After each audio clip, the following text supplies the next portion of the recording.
সাবেক শিল্প ও বাণিজ্য মন্ত্রী তোফায়েল আহমেদের ছেলে মাইনুল হোসেন বিপ্লব সম্প্রতি ভোলা জেলার এক জনসভায় বলেছেন, একটা বিশেষ জায়গা থেকে তাকে প্রশ্ন করা হয়েছিল, আপনার তো রাজনৈতিক কোনো ইতিহাস নেই, আপনি ছাত্রলীগ করেন নাই, যুবলীগও করেন নাই, আপনি সরাসরি কিভাবে জেলা আওয়ামী লীগের সাংগঠনিক সম্পাদক হলেন? মাইনুল হোসেন বিপ্লব আরও বলেন, আমি জবাব দিয়েছি আব্দুর রাজ্জাক মারা যাওয়ার পর তার ছেলে কিভাবে নেতা হলেন, শেখ হেলাল সাহেবের ছেলে কিভাবে নেতা হলেন। আমাকে একটা বিশেষ জায়গায় প্রশ্ন করেছেন, দাঁড়ান, আপনি তো এসে দূরে বসেছেন, আপনার তো রাজনৈতিক কোন ইতিহাস নাই, আপনি ছাত্রলীগ করেন নাই, আপনি যুবলীগ করেন নাই, আপনি কিভাবে সরাসরি জেলা আওয়ামী লীগের সাংগঠনিক সম্পাদক হলেন?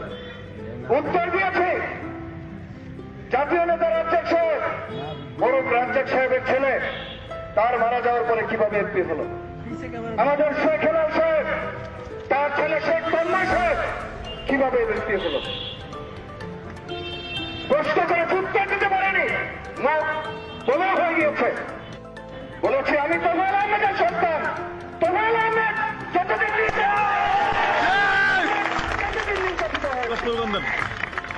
আমাদের জন্য সিঁড়ি বেয়ে বেয়ে ওঠার প্রয়োজন আছে, আছে আছে অসম্মান করছি না আমি অন্যদেরকে, আমার কথা বলছি, নেতার সন্তান হিসেবে আমার দাবির কথা বলছি, নেতার সন্তান হিসেবে আমার অধিকারের কথা। তবে মাইনুল হোসেন বিপ্লবের এই বক্তব্যে ক্ষুব্ধ শেখ তন্ময়ের সমর্থক ও দলীয় নেতাকর্মীরা। তারা তোফায়েল আহমেদ পুত্র এই বক্তব্যের তীব্র নিন্দা ও প্রতিবাদ জানিয়ে খুলনা বাগেরহাটে বিক্ষোভ মিছিল করেছেন।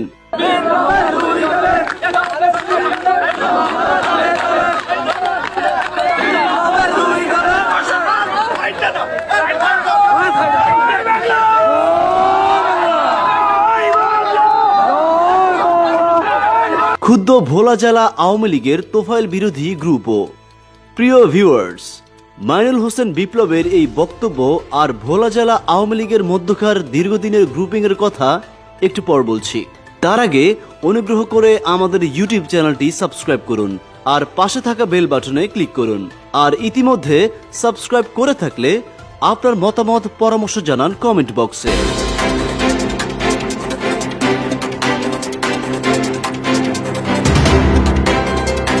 বঙ্গবন্ধুর সঙ্গে চেহারার মিল থাকায় তার ভাইয়ের ছেলে বা প্রধানমন্ত্রী শেখ হাসিনার চাচাতো ভাই শেখ হেলাল উদ্দিনকে বঙ্গবন্ধুর প্রতিরূপ বলা হয়। শেখ হেলাল উদ্দিনের ছেলে শেখ শারহান নাসের তন্ময় গত নির্বাচনে বাগেরহাট 2 আসনে এমপি নির্বাচিত হওয়ার আগেই তরুণ যুবকদের মধ্যে আলোড়ন সৃষ্টি করেছেন। বঙ্গবন্ধু পরিবারের তরুণ এই সদস্য শেখ তন্ময়ের রাজনীতিতে আসা বা এমপি হওয়া নিয়ে নিজের সঙ্গে তুলনা করায় ভোলা আসন থেকে নির্বাচিত এমপি ও সাবেক মন্ত্রী তোফায়েল আহমেদের পোষ্যপুত্র মাইনুল হোসেন বিপ্লবের কড়া সমালোচনা করেছেন জেলা ছাত্রলীগের সাবেক সভাপতি ও স্বেচ্ছাসেবক লীগের সাধারণ সম্পাদক মোস্তাক আহমেদ শাহিন, যিনি তোফায়েল আহমেদ বিরোধী গ্রুপ নামে পরিচিত। ভোলা আওয়ামী লীগের এক নেতা, তাকে নিয়ে সারা বাংলাদেশে আজকে তোলপাড় তার এক বক্তব্যকে ঘিরে। ইতিমধ্যেই তার সেই বক্তব্যের কারণে বাগেরহাটে এমপি শেখ তন্ময়কে নিয়ে উদ্দেশ্যমূলক বক্তব্য দেওয়ার প্রতিবাদে বাগেরহাট জেলা ছাত্রলীগ, যুবলীগ সহ আওয়ামী লীগের সকল সহযোগী অঙ্গ সংগঠন, ঢাকা মহানগর এবং আমি যতটুকু জেনেছি আগামীকালকে ঢাকা বিশ্ববিদ্যালয়, জগন্নাথ বিশ্ববিদ্যালয় সহ সবখানে এটা প্রতিবাদের একটা ঝড় উঠেছে। আপনারা অনেকে হয়তো বলবেন যে ভাই আপনি কথা বলতেছেন, আপনার ছবিটা কেন দেখতেছি না? আসলে আমি যেহেতু আমার বাড়ি ভোলা, আমি ভোলায় রাজনীতি করি, আমি লজ্জায় ছবিটা দেখাচ্ছি না। কারণ যে ঘটনাটাকে কেন্দ্র করে আজকে সারা বাংলাদেশ ফুঁসে উঠেছে, তিনি আমাদের ভোলার নেতা, আর আমি যেহেতু ভোলায় আওয়ামী লীগ করি, আমার লজ্জায় আমার ছবিটা আমি আড়াল করে রেখেছি। এটা আমার একটা প্রতিবাদ। মোস্তাক আহমেদ শাহিন বলেন, ঠিকাদারি ব্যবসাকে কেন্দ্র করে কিছুদিন আগে সাবেক বন ও পরিবেশ উপমন্ত্রী এবং ভোলা 4 আসনের এমপি আব্দুল্লাহ আল ইসলাম জ্যাবকের বিরুদ্ধে ভোলায় জনসভা, অকথ্য ভাষায় স্লোগান দিয়ে মিছিল করিয়েছেন মাইনুল হোসেন বিপ্লব। তার বিচার হয়নি। সেই ঘটনার বিচার হলে আজকে অসম্মানের ঘটনা ঘটতো না। পুলিশকে ব্যবহার করে আওয়ামী লীগের আমলে নিজেকে ইয়াবার মামলায় ফাঁসানোর গ্রেফতার করা হয়েছে দাবি করে মোশতাক শাহীন বলেন, তোফায়েল আহমেদ তার ছেলেকে নিয়ন্ত্রণ করতে না পারায় আজকের এই অবস্থা। একই সঙ্গে তোফায়েল আহমেদ ছাড়া বিপ্লবকে এক হাত দেখালেন মোশতাক শাহীন।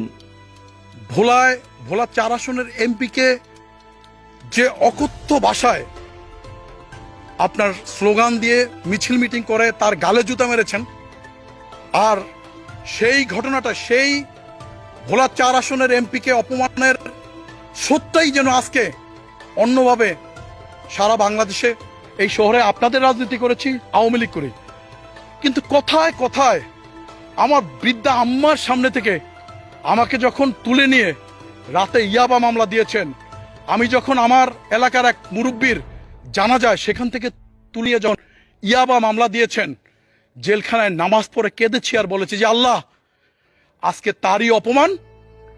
দেখেন, তোফায়েল ভাই জীবিত, তোফায়েল ভাইয়ের ছেলের নামে আজকে সারা বাংলাদেশে জুতো মিছিল হচ্ছে, কুশপুত্তলিকা দাও হচ্ছে, ছবিতে মানুষ জুতো মারছে। তো এটা হচ্ছে ভাগ্যের নির্মম পরিহাস, যেটা তোফায়েল ভাইয়ের মতো নেতাকে জীবিত অবস্থায় দেখে যেতে হলো, জেনে যেতে হলো। আমি যদি আমার ছেলেকে কন্ট্রোল করতে না পারি তাহলে তো এরকমই হবে। আজকে আমিও বলতে বুকটা ফেটে যাচ্ছে, বুকটা কষ্টে ফেটে যাচ্ছে, বিদায় এই কথাগুলো বলছি, না ওরে বলার কথা না। যাই হোক, সময় এবং সুযোগ কারো অপেক্ষায় বসে থাকে না। মানুষকে পিঁপড়ে মনে করা যারা মনে করেন, তারা এখনো শুধরান, এখনো ভালো পথে আসেন। এই কেডার, এই অস্ত্র, এই টাকা কিচ্ছু থাকবে না। আপনারা যে দম্বের সাথে কথা বলেন, আমরা তো বারবারও বলেছি, দ্যাটথুইন করতে বলেছি, অর্গানাইজেশন ইজ ডেড। যেটা আছে সেটা ক্ষমতা দিয়ে আর পুলিশ দিয়ে রেখেছেন। বাট আমাদের মতো নর্মাল আওয়ামী লীগ কর্মী হয়ে রাস্তায় নেমে কথা বলেন, দেখি তো কতটা সাহস রাখেন, কতটা হিম্মত রাখেন। We are not self established leader, hour voice is loud, because আমরা তো পিপলসের রাজনীতি করি। আপনি পিপলস দিয়ে আমাকে বুঝেন, আপনি আমাকে পলিটিক্যালি ফেস করেন, কিন্তু আপনি সেটা না করে আপনি পুলিশ ইউজ করেছেন, বারবার মামলা দিয়েছেন, অপমান অপদস্থ করেছেন। আমার বৃদ্ধা মায়ের চোখের পানি কিভাবে আপনি অস্বীকার করবেন? কেমনে করবেন? অন্য আসনের এমপিকে আপনি ভোলায় বসে বেইজ্জতি করবেন। আজকে কি হলো? আজকে কি হচ্ছে? কারণ আপনাদের এটা আপনার মুখ দিয়ে বেরিয়ে গেছে, আপনি বলে ফেলেছেন, আপনি অহংকারী হয়ে দম্বের সাথে আপনি বলে ফেলছেন। বাট নেরা বেলতলায় তো বারবার যাবে না, নেরা বেলতলায় বারবার যায় না। আজও বলতেছি,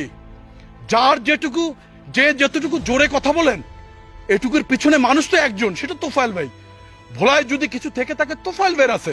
বাট আপনি কে? উনি কে? তোফায়েল ভাই না থাকলে আপনি কে? আপনি আমার সাথে আসেন না। In absence of my leader, in absence of Tofail ভাই, আপনি তো কিছু না।